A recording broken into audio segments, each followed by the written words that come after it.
भक्तीच्या नावाने ह्या 3 गोष्टी तुम्ही आजच बंद करायला पाहिजे।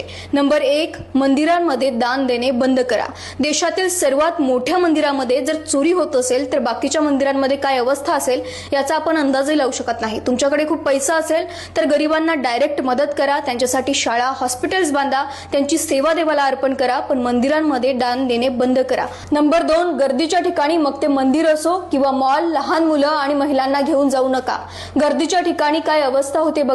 कामाख्या देवीच्या मंदिरामध्ये दर्शनासाठी गेलेले लोक जेव्हा त्या महिलेला श्वास घ्यायला त्रास होत होता तर ते वरून जात होते आणि लोक त्यांच्यावर हसत आहेत, त्यांच्यावर बॉटल्स फेकून मारत आहेत। अशा गर्दीमध्ये माणुसकी राहत नाही, त्यामध्ये लहान मुलं आणि महिलांसोबत काय वर्तन होत असेल याचा आपल्याला अंदाज आहे। दरवर्षी मंदिरांमध्ये स्टॅम्पेड सारख्या घटना होतात, त्यात लोक मरतात, पण आपण ते टाळण्याचा प्रयत्नच करत नाही। आणि नंबर 3, मंदिरात जाल तर देवाच्या पायावर फक्त डोकं टेकून या। तिथे सांगितले म्हणून साडी चोळी घ्या, प्रसाद घ्या आणि त्यानंतर नदीमध्ये फेकून द्या, हे करणं बंद करा। आज देशातील एक नदी उरली नाही जिचे पाणी खरंच तीर्थ म्हणून पिण्यालायक असेल। जैका रंजले गांजले त्यासी म्हणे जो आपुले, तोची साधू ओळखावा, देव तेथेच जाणावा। संतांनी देवाला शोधण्यासाठी मंदिराचा नाही माणुसकीचा मार्ग दाखवला।